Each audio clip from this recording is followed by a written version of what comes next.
अस्सलामुअलैकुम व्यूअर्स। इस वीडियो में हम तमाम टेंसेस को कंपेयर करके समझने की कोशिश करेंगे, लेकिन आगे बढ़ने से पहले मेरी आपसे रिक्वेस्ट है कि वीडियो को पॉज करके डिस्क्रिप्शन के अंदर जो नोट्स दिए गए हैं उनको अच्छी तरह से स्टडी कर लें, क्योंकि मैं समझता हूं कि उन नोट्स के अंदर जो चीज़ें दी गई हैं, जब तक कि आपको उनका कॉन्सेप्ट अच्छी तरह से क्लियर नहीं हो जाता, आप टेंसेस को ठीक तरह से नहीं समझ पाएंगे। हमारे जो पुराने व्यूवर्स हैं उनको पता है कि काम किस तरह से कर रहे हैं, वो अपना काम शुरू कर सकते हैं। वीडियो को फॉरवर्ड करके नए लोगों को थोड़ा गाइड कर दूं। व्यूवर्स, हम इस वक्त अपने चैनल पे स्टडी कर रहे हैं टेंसेस ऑफ वर्क के टॉपिक को।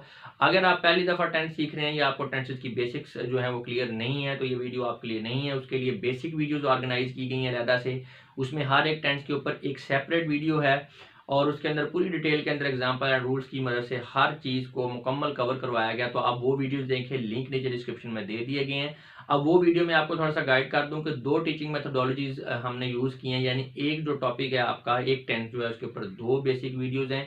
दोनों देखने की ज़रूरत नहीं है। अगर एक टीचिंग मेथोडोलॉजी से आपको समझ आ जाती है तो क्लियर है, दूसरी में जाने की ज़रूरत नहीं है। अगर आप दोनों कर लेते हैं तो वेल एंड गुड, क्योंकि जो है जितनी ज़्यादा प्रैक्टिस की जाए उतना ही बेहतर होता है टेंसेस के लिए। उसके बाद हमने हर एक जो सीरीज़ है, यानी 12 एक मेथोडोलॉजीज और 12 दूसरी मेथोडोलॉजीज, इनको कंबाइन करके कंप्लीट इंग्लिश कोर्स वाली प्लेलिस्ट के अंदर भी रख दिया है। ऐसा इसलिए किया है कि जो लोग कोर्स कर रहे हैं उनके लिए ईजी हो जाता है जो है वो, अगर उनको एक जो टॉपिक है उसका सारा मटेरियल एक ही वीडियो के अंदर अवेलेबल हो जाए। तो ये इस तरह से टोटल आपकी 26 वीडियोस बन जाती है। अब हम आते हैं ये जो कंपैरेटिव एनालिसिस वाली वीडियोस हैं, कंपैरिजन सीरीज हैं। सबसे पहले बात तो ये है कि हम क्यों कर रहे हैं कंपैरिजन सीरीज वाली वीडियोस। व्यूअर, जो टेंसेस हैं ये एक ऐसी चीज़ है कि इनके अंदर मिलती जुलती होती हैं चीज़ें, तमाम टेंसेस के अंदर थोड़ा बहुत ये वेरी कर रहे होते हैं एक दूसरे से। तो जो नए लोग होते हैं उनके अंदर जो है ना टेंसेस का मटेरियल, टेंसेस की स्ट्रक्चर जो वो मिक्स हो रही होती है, कंफ्यूज हो रहे होते हैं वो, क्योंकि मिलती जुलती चीज़ें होती हैं। तो जब ये आपको तमाम के तमाम टेंसेस एक स्केच की शक्ल में एक ही जगह पे आपके सामने अवेलेबल होते हैं, जैसे कि अभी बोर्ड पे आपको नज़र आ रहा है, तो फिर चीज़ों को समझना आसान हो जाता है, अंडरस्टैंडिंग बेटर होती है, कॉन्सेप्ट आपका क्लियर हो जाता है, एम्बिग्विटीज कन्फ्यूजन जो है ये दूर हो जाती हैं। और सबसे जो इसका फ़ायदा है बड़ा, वो ये है कि आपकी रिटेंशन बेहतर हो जाती है, यानी चीज़ों को मेमोराइज आप कर लेते हैं और फिर दोबारा बार बार मिक्स नहीं हो रहा होता मटेरियल। तो इसलिए ये मैं स्ट्रॉन्गली रेकमेंड करूंगा आपको कंपैरिजन सीरीज वाली ज़रूर वीडियोस आप देखें। और कंपैरिजन सीरीज वाली हवाले से वीडियोस के हवाले से भी आपको गाइड कर दूं। देखें, हम दो तरह से कंपैरिजन करवा रहे हैं, स्ट्रक्चर वाइज कंपैरिजन और एक टेंस वाइज कंपैरिजन। इस वक्त आप टेंस वाइज कंपैरिजन वाली वीडियो देख रहे हैं। स्ट्रक्चर वाइज और टेंस वाइज जो कंपैरिजन, उसमें फ़र्क सिर्फ फॉर्मेट का है कि ये समझ लें कि एक तरह से आपकी ड्रिल है, हम फार्मेट को चेंज कर देते हैं ताकि मजीद आपका जो है वो आपको अंदाज़ा हो जाए कि कॉन्सेप्ट आपका कितना अच्छा क्लियर हुआ है। तो वो जब आप टेंस वाइज वाले जो स्ट्रक्चर वाइज कंपैरिजन को देखेंगे तो आपको समझ आएगी कि क्यों मैं आपको वो भी रिकमेंड कर रहा हूँ।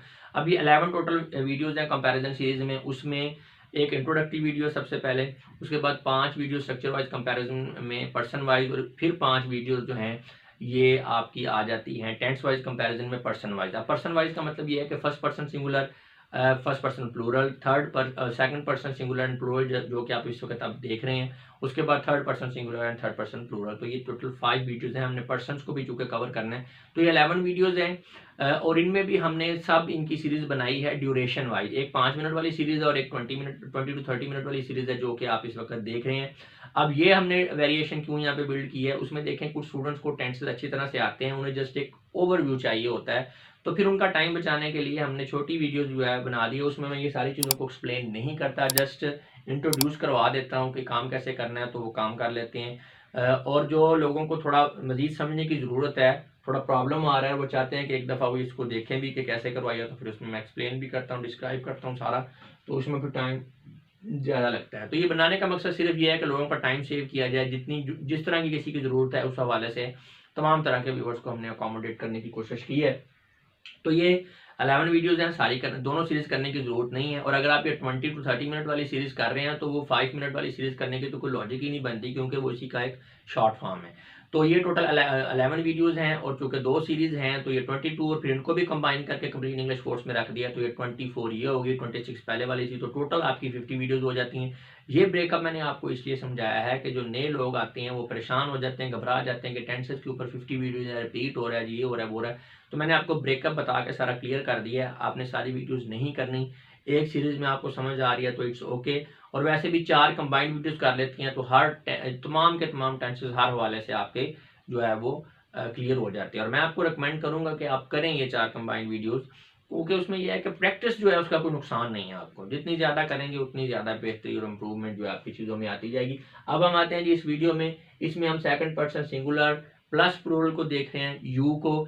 आपको पता है सेकंड पर्सन वो होता है जिसे आप मुखातब हैं, ठीक है ना, जिससे बात की जा रही है, यानी आपके सामने वाला जो बंदा है। अब वो 1 है या 10 है, उसमें जो है वो उसके लिए यू ही यूज़ होता है। तो इसलिए फर्स्ट सेकंड पर्सन की सिंगुलर प्लूरल दोनों की ये एक ही वीडियो बना दी है। ये जो आपके कॉलम्स हैं ये आपके मेन टेंसेस को, जो मेन हमारे 3 ज़माने होते हैं, प्रेजेंट, पास्ट एंड फ्यूचर, उनको शो कर रहे हैं। इस साइड पे जो सब टेंस हैं यानी टेंसेस की जो कैटेगरीज होती हैं, definite, continuous, perfect and perfect continuous, वो दिए गए हैं और साथ में उनकी सेंटेंसेस की टाइप है हर एक में। आपको पता है 4 टाइप्स होती हैं, प्रेजेंट और sorry positive, negative, interrogative, interrogative, negative. तो इस तरह से रोज आपकी जो है ये जो आपके टेंसेस की कैटेगरीज और उनके जो सेंटेंसेस की टाइप्स हैं उसको मेंशन कर रही हैं, और आपके जो कॉलम हैं ये शो कर रहे हैं आपके प्रेजेंट, पास्ट एंड फ्यूचर को। और इसमें बड़ा ज़बरदस्त एक चीज़ हो जाती है कि फ़र्ज़ करें एक ही सेंटेंस के अंदर आप तीनों टेंसेस को समझ लेते हैं, कि ये जो आप फ़र्ज़ करें आप बना रहे हैं जी, आपने इंडेफिनेट सेंटेंस है, इंडेफिनेट टेंस है, और उसका पॉजिटिव सेंटेंस बनाना है, तो वो पास्ट में कैसे बनेगा, वो प्रेजेंट में कैसे बनेगा, पास्ट में कैसे बनेगा और फ्यूचर में कैसे बनेगा। तो जब कंपेयर करके आप देख रहे होते हैं तो वो फिर बड़ा ज़बरदस्त तरीके से आपको रिटेन हो जाता है और क्लियर हो जाता है। तो चलें जी स्टार्ट करते हैं। सबसे पहले हम देखेंगे इंडेफिनेट टेंस को। उसमें अगर हम पॉजिटिव सेंटेंस की बात करें तो यू राइट अ लेटर, आप खत लिखते हैं। अब इसका स्ट्रक्चर ये है कि यू आपका सब्जेक्ट है, right first form of the verb है, लेटर आपका ऑब्जेक्ट है। और उसमें जब हम आते हैं यही आपका जो है इंडेफिनेट पॉजिटिव सेंटेंस बनाएंगे पास्ट में, तो यू रोट अ लेटर, आपने खत लिखा। आप दोनों में इसमें और उसमें डिफरेंस देखें, इसमें डिफरेंस ये आ रहा है कि वहाँ पे राइट है, यहाँ पे रोट है। सिर्फ ये वर्ब की फॉर्म का फर्क है कि आपको पास्ट इंडेफिनेट टेंस में second form of the verb use करना है। अगर हम फ्यूचर टेंस की बात करें इंडेफिनेट पॉजिटिव में, you will write a letter, आप एक खत लिखेंगे। अब आप इस सेंटेंस की स्ट्रक्चर और इस सेंटेंस की स्ट्रक्चर को कंपेयर करें, सिर्फ इनमें एक ही डिफरेंस है कि यहाँ पे यू के बाद वहां पे विल आ गया है, बाकी सारे का स्ट्रक्चर वही है। तो आप देख सकते हैं कि जब कंपेयर कर रहे हैं आप, तो चीज़ें जो है आपको ज़्यादा बेहतर समझ आएंगी। मेरा ख्याल है जो मैंने आपको बातें की हैं वो अब साबित हो रही हैं जी। तो आगे आगे नेगेटिव। अच्छा, negative, interrogative and interrogative negative, इसका जनाब मैं आपको बता रहा हूँ एक फार्मूला, वो एक ही बार में समझ लें, बार बार आपको बताने की जरूरत नहीं पड़ेगी, और ना ही आपको जिंदगी में दोबारा इन सेंटेंसेस को बनाने की कोई परेशानी होगी। तो इट मीन्स कि आपने बेसिक स्ट्रक्चर को समझना है, ठीक है, पॉजिटिव सेंटेंस को, तमाम टेंस को, उसकी समझ आ गई है। नेगेटिव, इंट्रोगेटिव, इंट्रोगेटिव नेगेटिव जो बनाना है वो आपने फार्मूले से बनाना है, चाहे टेंस कोई भी हो।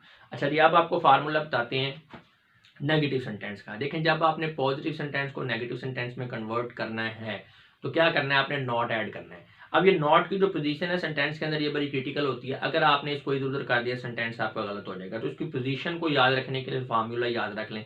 देखें, अगर तो आपके सेंटेंस के अंदर हेल्पिंग वर्ब नहीं है तो आपने क्या करना है, नॉट को सब्जेक्ट के फौरन बाद ऐड कर देना है। अगर हेल्पिंग वर्ब है तो हेल्पिंग वर्ब के फौरन बाद आपने नॉट ऐड करेंगे।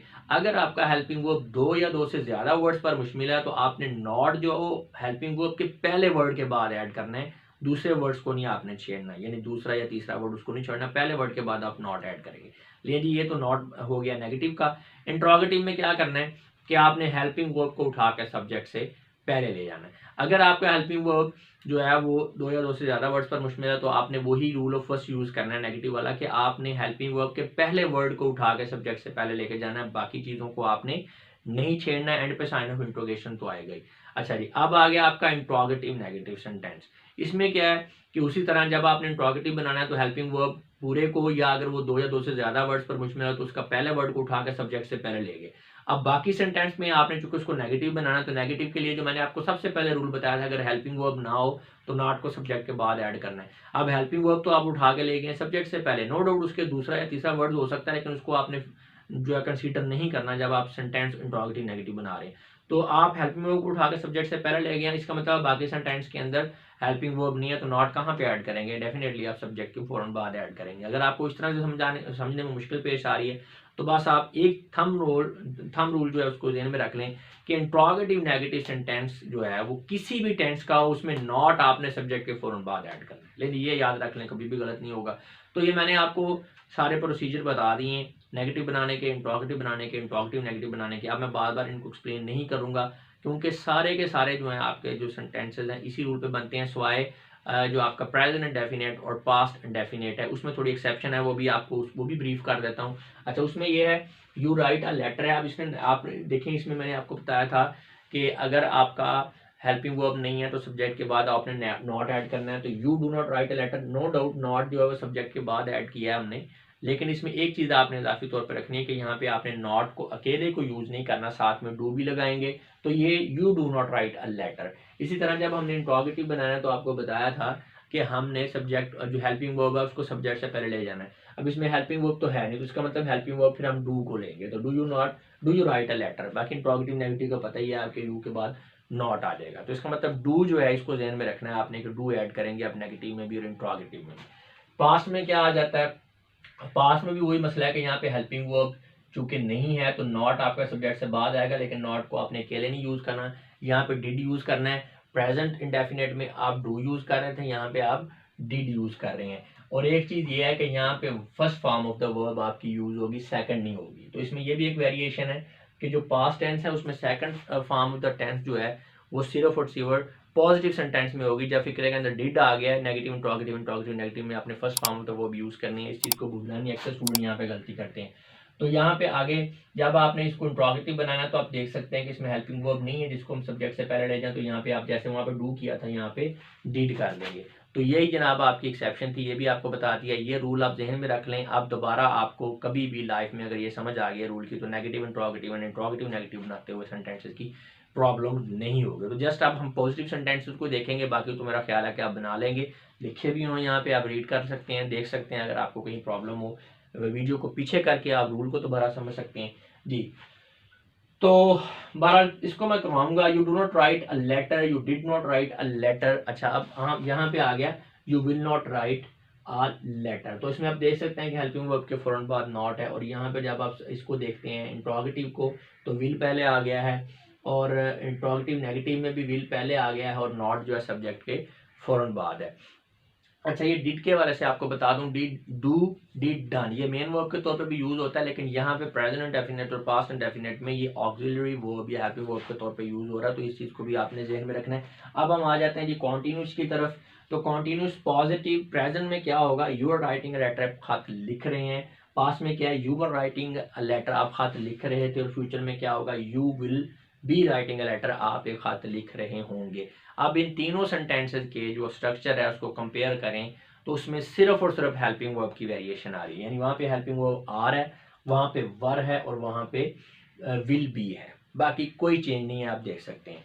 आगे आ जाए जी, आपका जो है परफेक्ट नेगेटिव इंट्रोगेटिव तो आप खुद आप बनाएंगे इंशाल्लाह। उसके बाद आ गया परफेक्ट प्रेजेंट में देखें तो पॉजिटिव क्या है, यू हैव रिटन लेटर, आप खत लिख चुके हैं। और पास्ट में क्या आ जाता है, you had written a letter at 4 PM। अच्छा, पास्ट में और फ्यूचर में ये ध्यान में रखना है, क्योंकि आप बात कर रहे हैं किसी कंप्लीट एक्शन की। प्रेजेंट में तो प्रॉब्लम नहीं है, वो जिस वक्त आप बात कर रहे हैं उसी वक्त आपका एक्शन कंप्लीट हुआ है, लेकिन जब पास्ट में या फ्यूचर में जाएंगे तो आपको वो टाइम भी बताना पड़ेगा जिसके ऊपर आपका एक्शन कंप्लीट हुआ था या होगा। ठीक है, जब होगा तो इट मीन्स कि आप प्रेडिक्ट कर रहे हैं कि अभी होना है एक्शन कंप्लीट, लेकिन फलाना टाइम पे कंप्लीट हो जाएगा। पास्ट में आप एक्शन बताएंगे, वो टाइम बताएंगे कि इस टाइम के ऊपर एक्शन कंप्लीट हो चुका था, तो लिहाजा फ्यूचर और पास्ट में आपने टाइम का रेफरेंस भी देना है। जैसे यहाँ पे 4 बजे वो बता रहा है कि आप 4 बजे खत लिख चुके थे, और फ्यूचर में क्या आएगा, you will have written letter at 4 PM, आज 4 बजे खत लिख चुके होंगे या आपने 4 बजे खत लिख लिया होगा। ठीक है, तो इस तरह से ये आपका यहाँ पे भी टाइम रेफरेंस है। तो अब इनके जो परफेक्ट है, परफेक्ट पॉजिटिव, इसमें तीनों टेंसेस को कंपेयर करें तो अगेन आपका हेल्पिंग वर्ब का डिफरेंस आ रहा है। जैसे you have written a letter, you had written a letter, and you will have written a letter, यानी बाकी सारे का सारा स्ट्रक्चर सेम है, हेल्पिंग वर्ब का फर्क है। यहाँ पे हेल्पिंग वर्ब हैव है, यहाँ पे क्या हैड है पास्ट में, फ्यूचर में क्या है, विल हैव है। तो ये मेरा ख्याल है कि अब आपको समझ आ गई होगी कि क्यों मैं स्ट्रांगली रेकमेंड करता हूँ आपको कंपेयर करके टेंसेस को समझने की, क्योंकि ये बड़ा ज़बरदस्त हो जाता है, आपको फिर भूलता नहीं है। अच्छा जी, नेक्स्ट आ गया आपका परफेक्ट कॉन्टिन्यूस, और इसमें मैं आपको थोड़ा सा परफेक्ट कॉन्टिन्यूस का बता दूं कि परफेक्ट कॉन्टिन्यूस जो होता है इसमें आपका जो है एक्शन जारी होता है, ठीक है, कॉन्टिन्यूस है, लेकिन साथ में आपने ये भी बताना होता है कि एक्शन शुरू कब हुआ था। तो शुरू कब हुआ था और उसके बाद जारी है, और ख़त्म कब होगा इसके बारे में कोई पता नहीं। शुरू हुआ था फलां टाइम पे और जारी है। अच्छा, अब 3 हालतें हैं इसकी, प्रेजेंट, पास्ट और फ्यूचर। तो सबसे पहले बात करते हैं प्रेजेंट की। फ़र्ज़ करें आप 12 बजे का इस वक़्त टाइम है, आप कहते हैं जी मैच जो है ये चल रहा है, मैच जारी है, 12 बजे मैच जारी है। शुरू कब हुआ था? सुबह 9 बजे। तो आप इस सिचुएशन को मेंशन करने के लिए आप क्या करेंगे? आप यूज़ करेंगे प्रेजेंट परफेक्ट कंटीन्यूअस। अब मैच ख़त्म कब होगा ये इन्फॉर्मेशन आप इस टेंस में नहीं दे रहे। अच्छा जी, अभी दोपहर के 12 ही बजे हैं, ठीक है, या चलें आप कह लें कि दोपहर के 2 बजे हैं, ठीक है, दोपहर के 2 बजे हैं। तो आप उसमें ये बात बता रहे हैं कि 12 बजे जो है ना वो मैच जारी था, 12 बजे मैच जारी था। तो शुरू कब हुआ था? शुरू 9 बजे हुआ था। तो अब 2 बजे जब वो मैच की आप सिचुएशन ये बता रहे हैं कि 9 बजे शुरू हुआ था और 12 बजे ख़त्म नहीं हुआ था, 12 बजे अभी जारी था। तो इसके लिए आप क्या यूज़ करेंगे? Past perfect continuous tense. Again match ख़त्म कब होगा इसके बारे में आप कोई इन्फॉर्मेशन नहीं दे रहे। अब आ जाते हैं फ्यूचर की बात। तो फ्यूचर में थोड़ा सा डिफरेंस है पास्ट परफेक्ट कंटीन्यूअस की निस्बत। फ्यूचर में ये है कि आप एक पॉइंट ऑफ टाइम बताएंगे और उसमें बताएंगे कि उस वक्त जो है वो मैच जारी होगा। एक्चुअल में आप प्रेडिक्ट कर रहे हैं। अब मैच स्टार्ट कब हुआ होगा वो फ्यूचर में भी हो सकता है, प्रेजेंट में भी हो सकता है और पास्ट में भी हो सकता है। फर्ज करें वही 12 बजे का टाइम है, आप 12 बजे के टाइम पे खड़े हुए हैं, आप बताते हैं कि जी शाम को 4 बजे मैच जारी होगा, शाम के 4 बजे मैच जारी होगा।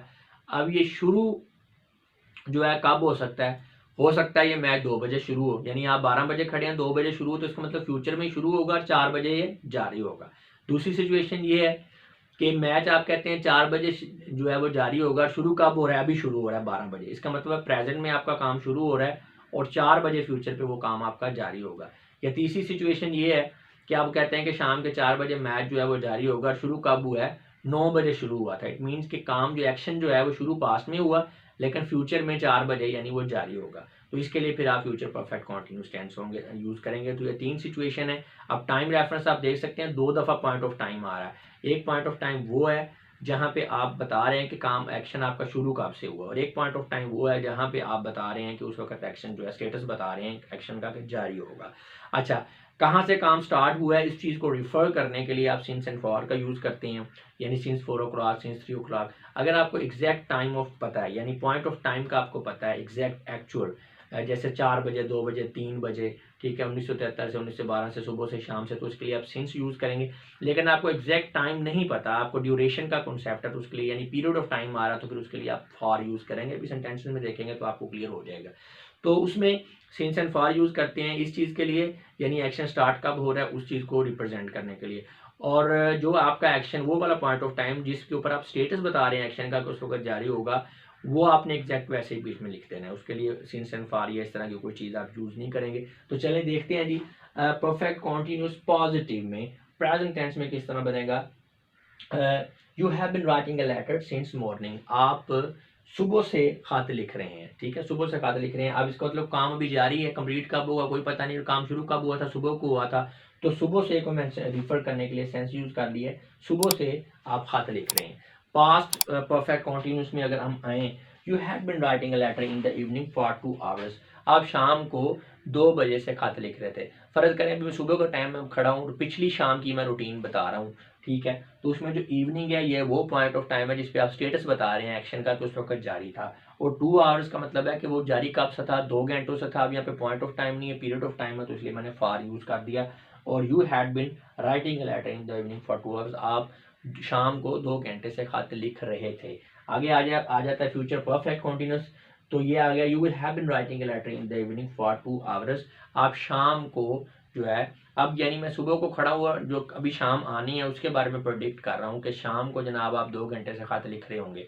अब वो वाला पॉइंट ऑफ टाइम जिस पर मैं काम का स्टेटस बता रहा हूँ वो इवनिंग है, शाम साथ में वैसे ही लिख दिया है। और वो वाला पॉइंट ऑफ टाइम जिसके बारे में ये बताया जा रहा है कि काम जो है वो शुरू हुआ कब से था, तो उसके लिए फॉर यूज़ किया है क्योंकि पीरियड ऑफ टाइम है, और फॉर 2 hours 2 घंटे से। तो इवनिंग आपने आप देख सकते हैं कि वैसे लिखा गया है वो वाला टाइम जहाँ पे एक्शन का स्टेटस बताया गया है, और वो वाला टाइम जो है जहाँ से काम शुरू हुआ तो उसके लिए सिंस एंड फॉर का यूज़ किया है। तो इनको कंपेयर करें तो इनमें डिफरेंस क्या आ रहा है? डिफरेंस वही हेल्पिंग वर्ब का आ रहा है।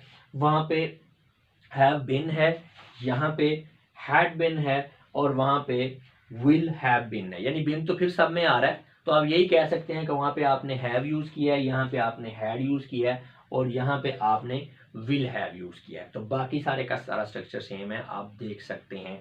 नेगेटिव इंट्रोगेटिव, इंट्रोगेटिव नेगेटिव तो मेरा ख्याल आप बना लेंगे। इसका वैसे मैं आपको बताना चाहूँगा, जैसे मैंने आपको कहा था कि हेल्पिंग वर्ब आपका 3 वर्ड्स पर 2 पर भी मुश्तमिल हो सकता है, तो यहाँ पे आपका फ्यूचर में you will have been 3 words पर मुश्तमिल है, तो वो भी आपको बताता हूँ कि इंट्रोगेटिव नेगेटिव और नेगेटिव किस तरह बनाएंगे। जी, you will have been writing letter in the evening for 2 hours. अब इसको नेगेटिव बनाना तो आप देख सकते हैं कि नॉट को हमने विल यानी पहला जो हेल्पिंग वर्ब है उसके बाद लिखा है, हैव बीन वैसे का वैसे बाद में आ रहा है। ऐसा नहीं है कि नॉट को हैव के बाद या बीन के बाद देगी, अगर ऐसा करेंगे तो ये ब्लंडर होगा, बहुत बड़ी गलती समझी जाएगी। इसी तरह जब आपने इंट्रोगेटिव बनाना है, हैव बीन को हमने बिल्कुल नहीं छोड़ा, जो आपका हमारा फर्स्ट वर्ड था हेल्पिंग वर्ब का विल, उसको उठा के हमने सब्जेक्ट से पहले ले गए हैं, एंड पे हमने साइन ऑफ इंट्रोगेशन लगा दिया। इंट्रोगेटिव नेगेटिव में क्या किया, बिल्कुल इसी तरह ही कि हमने वही वाला जो फर्स्ट वर्ड था विल हैव बीन का जो है उसको सब्जेक्ट से पहले लेकर गए हैं, और नेगेटिव बनाने के लिए हमने नॉट को जो है वो सब्जेक्ट के फ़ौरन बाद लिख दिया है। आप इंट्रोगेटिव नेगेटिव तमाम टेंसेस के चेक कर लें, उसमें नॉट जो सब्जेक्ट के बाद ही आ रहा है, तो ये थंब रूल तो है ही है। तो व्यूअर्स, मेरा ख्याल है अब आपको क्लियर हो गया होगा अच्छी तरह से। अब मैं आप लोगों से इजाज़त चाहूँगा, अपना बहुत सा ख्याल रखिएगा। आपकी इस बातों का बहुत बहुत शुक्रिया। खुदा हाफिज़।